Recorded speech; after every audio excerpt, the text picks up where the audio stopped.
வணக்கம் ஃப்ரெண்ட்ஸ். இன்றைக்கி என்னென்னா கார சட்னியும் தோசைங்கண்ணா. ஒரு வெங்காயம், ஒரு தக்காளி, 2 காஞ்ச மிளகாய், கொத்தமல்லி, கருவேப்பிலை, கொஞ்சம் பொடி, த கடலப்பருப்பு, உளுத்தம்பருப்பு. அடுத்து கடாயை வச்சு எண்ணெய் ஊற்றிக்கலாம்.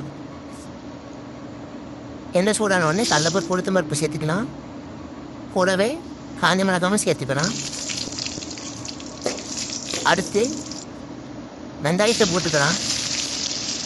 வெங்காயம் போட்ட உடனே தக்காளியை சேர்த்துக்கலாம்.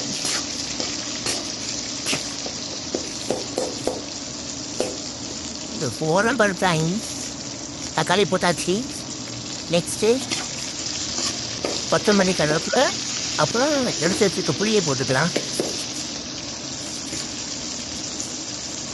போட்டுட்டேன் ஃப்ரெண்ட்ஸ். நெக்ஸ்ட்டு புளி கொஞ்சம் குறைச்சிக்குங்க. ஏன்னா கொஞ்சம் புளி பத்துமையாக இருக்குது. ஏன்னா அது பழைய புளி. அடுத்து ஆற வச்சுட்டு அரைச்சிட்டேன் ஃப்ரெண்ட்ஸ். சட்னி ஓவர். அடுத்து தோசை மாவு ஊற்றிக்கலாம்.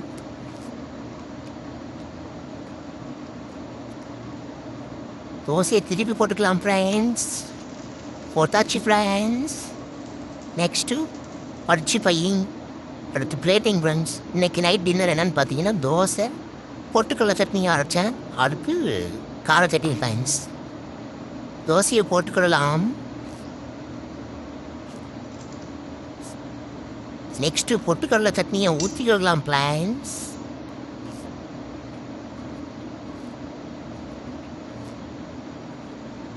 அடுத்து கார சட்னியும் ஊற்றிக்கிடலாம் ஃப்ரெண்ட்ஸ். அவ்வளோதான் ஃப்ரெண்ட்ஸ். இன்னைக்கு இரவு உணவு தோசை, பொட்டுக்கடலை சட்னி வித் கார சட்னி. ஓகே ஃப்ரெண்ட்ஸ், ஹெல்த்தியாக சாப்பிடுங்க. Good night friends. Bye friends.